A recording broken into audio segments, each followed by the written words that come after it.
hey, Dana White teased a big announcement on Thursday. We had to wait a little longer than we wanted, but it seems like it was worth the wait. Did Dana White cook?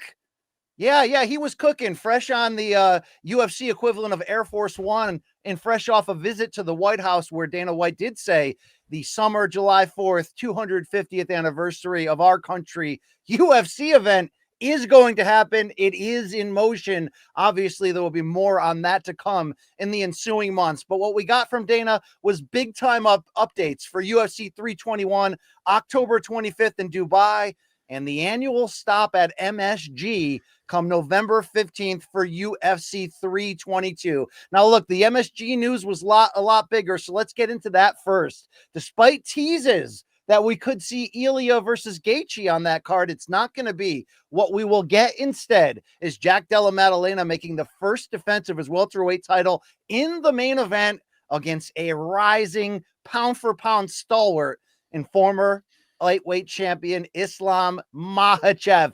Bang, bang, bang. Your early DraftKings odds are JDM plus 200, Makhachev minus 245. Luke, we're going to go item by item right here, but we know MSG is a major. We know there's other good fights added, but how do you feel straight off the bat of getting Islam JDM right here, right now, in just a few months? This is how it should be done. This is how it should be done. And I realize it can't always be done this way. Fair enough. No one can expect this kind of thing all the time, but this is just excellence all the way around. Now, this was not a fight that we didn't see coming. We all kind of knew that there was a reason to expect this, and okay, fair enough. Here it is. But we didn't exactly know when, and we didn't know what it would be complemented by, and we didn't really know the setting. Would it be in Abu Dhabi in October? And I realized that ship had kind of sailed, but there was at least a point in time where that was being considered, or would they have this in Australia? Or when would this be, and what would the circumstances be? Well, BC, now we have the answer. They're going to the media capital of certainly the United States, arguably the world. They're going to have him, Islam Makhachev, who does not have a rightful claim to pound for pound, but only because he's been kind of inactive. I think one of the interesting parts about this bout is you might have to reconsider his place in that BC if he ends up winning up a weight class against the title, a guy who makes very few mistakes, who is extraordinarily well-rounded, who is just, the excellent, to me, the standard bearer in many ways of excellence in MMA, up against a guy in JDM who not only, of course, is the champion, but so vastly improved in what he showed in that fight with Bilal Muhammad. And I know we'll talk more about this, but is going to have more time this go round with Craig Jones, who of course we already know has had a lot of experience getting, in particular, Australian fighters ready for Islam Makhachev. And so, BC, what would be the argument about this that you didn't like? If you're an American person and you wish there was an American, or whatever, if you're a Brazilian, you wish there was a Brazilian somewhere in the fight, yeah, fine. We don't have that or whatever. But if you're just a fight fan who's looking for excellence, who's looking for stakes, who's looking for setting, which I think is something that we now appreciate more than we used to, but really drives home, it checks all the boxes, BC. What an excellent fight. Love it. Love everything about it. We're always trying to be honest with you, even with my pending employment under the TKO banner coming up, of when we don't like things or when things are a step behind. To me, this is A+ matchmaking. It makes MSG matter, along with the co-main and the other fights we're going to start to mention here. It's a big deal. Islam Makhachev, arguably the best fighter in the world, going for that 2-division champion status, just like his suddenly chief rival Ilya just recently did. I love this. And Luke, there's already been a bit of back and forth between the two camps, because as you mentioned, this isn't a surprise that they're fighting each other. The surprise is just when. But there's been enough of a back and forth where I think we can bring in our friends at Cuervo for a little bit of shots fired.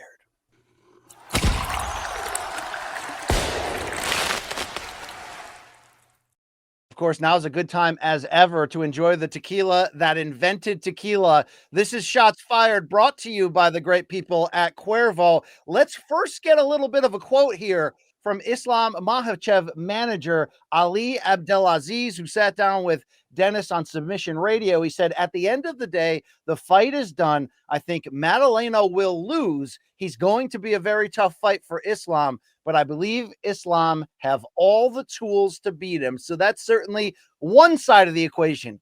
On the flip side, Submission Radio also gave us an interview with the chief coach. Luke, what is Jack Della Maddalena's coach's name? Oh my God, I looked it up today and now I've forgotten it again. I'll get it for you. I'll get it for you. Yeah. I think I got it right here. Hold on. You think I'd prepare this? Yes, Ben Vickers. Ben Vickers is the name. Here's right. Ben Vickers talking to our favorite Ukrainian Australian about what he thinks about this matchup. Do you still feel that's how it's going to play out come New York time? Yeah, just don't think Islam has the chin that Bilal has. We know for a fact if Jack clips someone clean on the chin, they can go over. So it could happen in the first minute. It could happen in the 24th minute. It could happen in the 24-minute, 59 seconds. It could happen 3 rounds in. Jack likes long fights. You know, he likes to be in there. But obviously we're not getting paid for overtime. So if the opportunity arises, we're happy to take it. But Jack's cardio, as we saw, Bilal's reputedly the best cardio in the UFC, and Jack out cardioed him. Bilal was more tired than Jack towards the end of the fight. So Jack's cardio is exceptional, his power is exceptional, and yeah, I like the fight. I really do. Now, Luke, Coach Ben Vickers in that same interview would also give a warning to Ilia Topuria not to come up to welterweight because he would catch that same smoke. But what the coach is saying here, we already established the early DraftKings odds of Islam as a minus 245 favorite. Should we be concerned in his first fight in this new weight class? Has he shown you any reason up to this point that he might not have the chin to take what JDM brings? Well, I mean, I'm trying to noodle what he's saying here. I mean, he might be saying 2 things.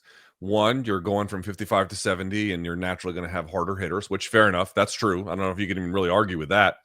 But is he saying, BC, am I reading this right? He's kind of intimating that Islam has, I mean, obviously he got stopped with strikes once in his career and or looks like he doesn't wear punches well from big punchers at 55.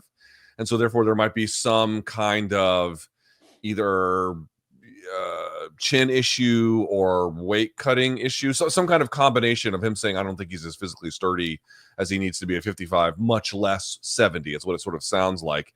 But I mean, I would push back on this a little bit to the extent that he gets up at 70, Islam, in terms of bulk and just sort of the, the particular way in which he wears it. What does that do for his ability to resist strikes? Granted, from heavier hitters, generally speaking, but he does have some added resistance there. And more to the point, if you're also having less of a weight cut, which we do know was a thing that affected him, certainly, for example, in the 5th round of the first Volk fight, like that's a real thing. But to what extent is that now being mitigated?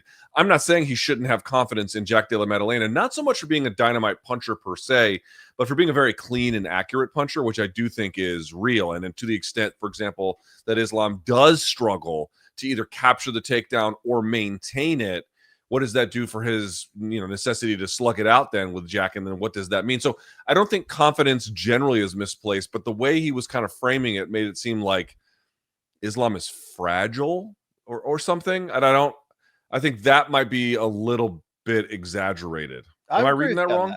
No, I agree with you on that. And look, obviously you'd hope that the coach would give some level of tough talk and support his fighters' strengths right here. I certainly agree with the early odds. I believe that Makhachev, I mean, obviously he's been the pound for pound king or at worst number 2 for like 3 years now. I believe those early odds show you that he's definitely the more skilled fighter. But the obvious question that we don't have an answer to is how does he look 10 pounds or not even 10 pounds more than that higher here, 15 pounds higher. That's the leap he's going to have to make. I don't think outside of that knockout loss or in his UFC debut, he's shown a great history of vulnerability. You did mention at times maybe a little bit of a fading due to the cut on his gas tank.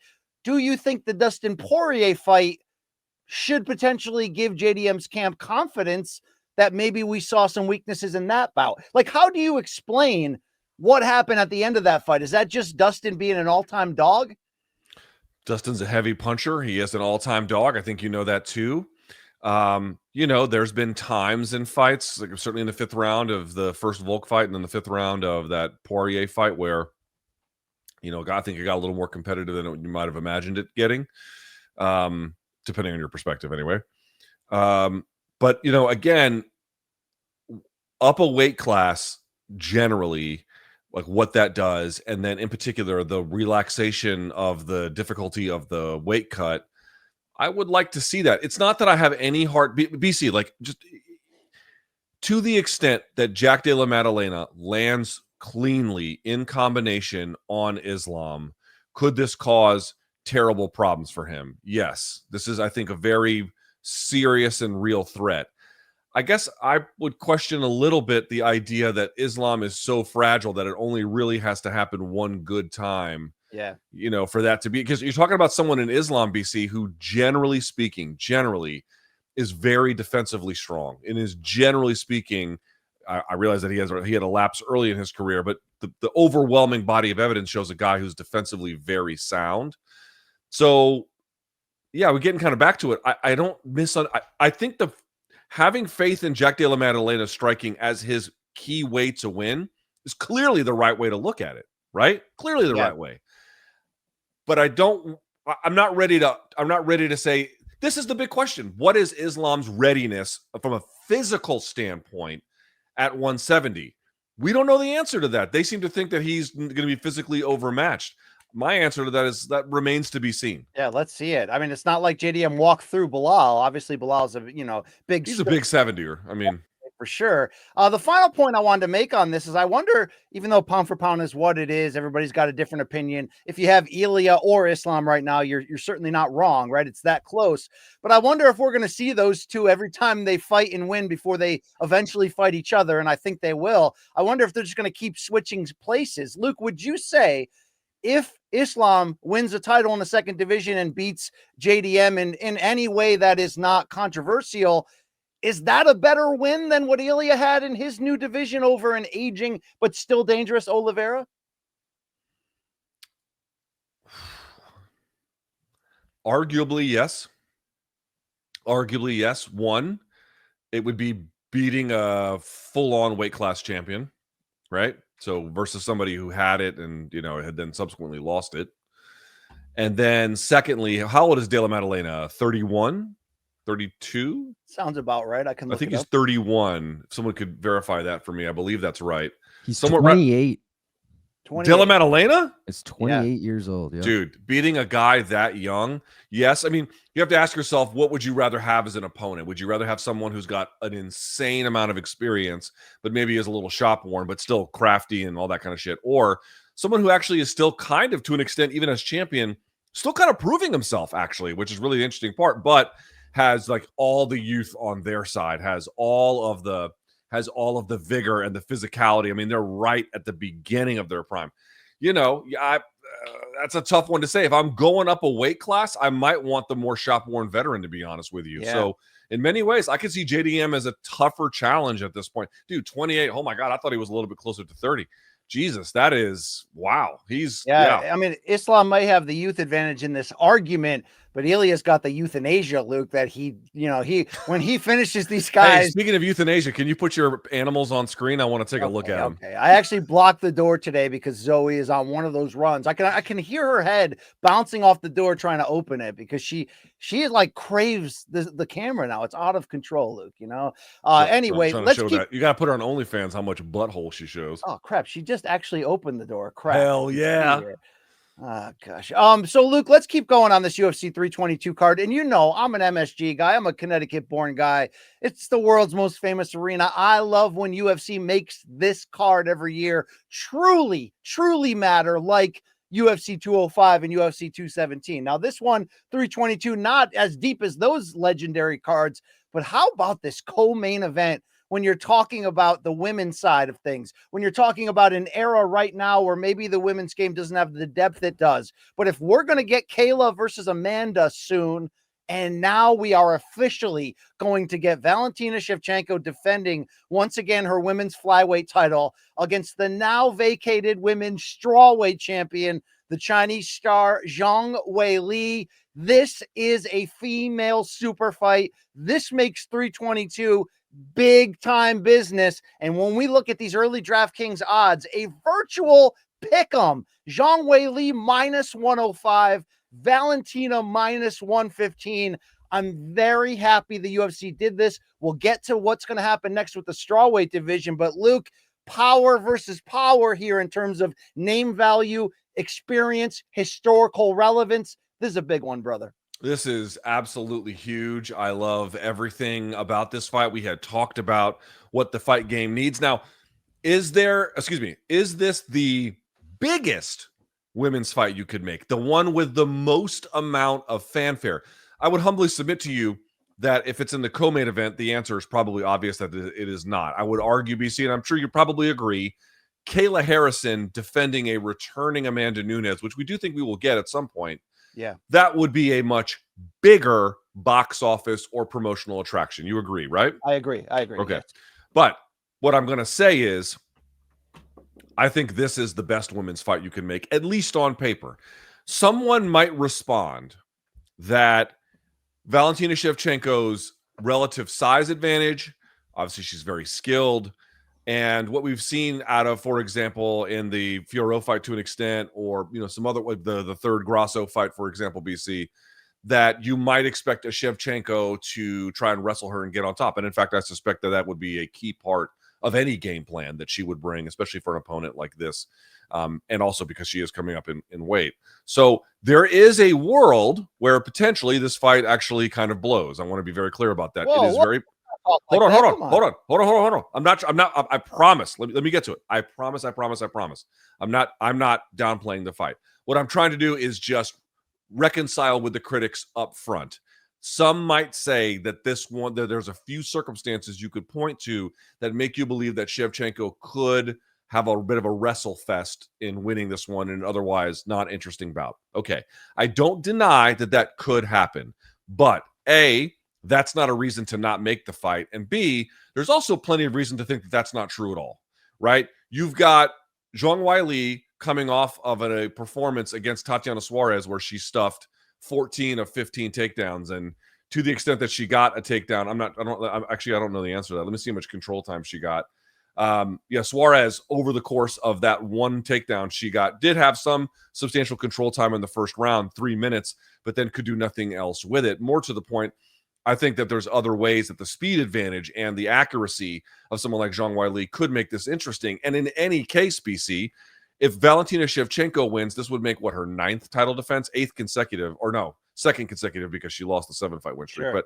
but 9th overall, but would be kind of historic for this would be the smallest UFC fighter moving up in weight to capture a belt in a second weight class. That's never been done before. Never been done before in this weight class, obviously. Second woman, I think, to become a champ, like what it could mean for the Chinese market.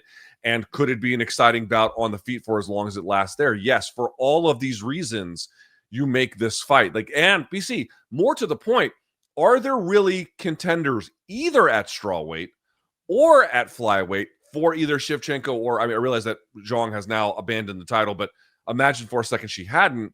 But you would say, I'd much rather see those contenders get rewarded with a weight class fight rather than making this one right now. They're the most interesting fight for the other person, given the circumstances. Pull the freaking trigger. They did. This is a banger of a co-main event. Dude, this is a 1-2 punch. Yes. You don't see them this good that often. Banger, Luke. I prefer to just watch her, right? Okay. Let's not get crazy. But let's talk about how good this is. I like that Manon Farrell got her chance. She didn't get the win, but she got her chance. It is time, as you mentioned. Let's look at a little bit of the statistics here. Valentina is 37 years old in her second reign as flyweight champion. Since moving down from bantamweight upon the creation of this division, she's 11-1-1 and has avenged both that loss and that draw to Alexa Grasso. Probably should have won that second fight, which was a draw, and is a 2-time champion. Zhang Weili is 36. Sometimes people forget that, but since making her UFC debut, she's 10-2 at 115 pounds. Obviously, the only losses were back-to-back against Rose Namajunas. She's 10-0 against everyone else. Yes, they're up there in age, but they are 1-2 from a female standpoint in terms of pound-for-pound rankings in women's MMA. This is a glorious fight. The odds are so close. Long Island Luke, from a betting perspective, early on for these two matchups, does anything jump out to you from what we see in these early odds? I've been, surprisingly to everyone, all my Aussie lovers out there, I have been on the Islam beats JDM train for a while now. So I think that's a good price for Islam at only -278. The Valentina Weili fight, I was literally like, I would take whoever was a dog. And of course, it's a pick'em. No one is a dog. So I'll wait a little longer to see how that moves. Wonderful, wonderful. To close out the Hey, announcement, there's that pet. there's Zoe. Now, Zoe's would in I the put house. her down first in front of Okay, you this or is- second? I don't know the answer come to that. on. R.I.P. Booger. We don't have to go down this road at all. That's a bad bit right there. But let me tell you this, Luke. One more big fight added to MSG, the third biggest one here. How about former welterweight champion Leon Edwards taking on a suddenly restored after that one defeat to Ian Gary, Carlos Prates, who looked absolutely fantastic against Jeff Neal. Big time stakes here for sure for Prates. How confident are we of Leon's condition at this moment as still one of the elite welterweights, or have we learned from that Sean Brady fight that this is no more? Well, that's what this fight is going to tell us. And the reason why is because Carlos Prates is nothing like Bilal Muhammad or Sean Brady. He is something, I mean, obviously there's significant differences between them, but he's a little closer to Nate Diaz, right? With that lankiness, the reach. But I would say Prates has much more pop. Obviously, much more naturally suited for 70. You know, the Gary fight didn't go his way, but he certainly had a moment late and had better cardio than I thought he would, which is kind of interesting. And, you know, Leon can't say, oh, I've got to worry about someone trying to take me down the whole time. Yeah, you're going to have a guy who wants to slug it out right in your face. So if you're having trouble with the grapplers, and then I'm going to imagine a world where he has trouble with Prates, what can you say? By contrast, if you get a win over a guy like this, at this moment in time, you at least restore some order about, okay, he can still do some interesting things in this division. It hasn't completely fallen off. He just had, you know, tough matchups given the relative skill advantages. He can still do some things. For Carlos Prates, on the other hand, dude, this would be the biggest win of his career by a million miles, right? This would be huge, huge for him. By contrast, though, I think if he loses, it kind of tells you where he's settling out, but that's still a pretty interesting place to be. So I think, to me, the bigger stakes, winning and losing, honestly, kind of are on Leon's side here. Yeah, no doubt about that. Obviously, this would give him a big shot at restoring it, but this seems to be like Prates coming off a big win. I hope they continue to play up his Mayorga-esque ways in terms of his marketing and character. I mean, you beat a former champion who was pound for pound top 5 not that long ago. You're going to have a big opportunity to get into position in an already loaded division. I love this triple header at the top of the card that they've got going on here for 322. That's November 15th at MSG.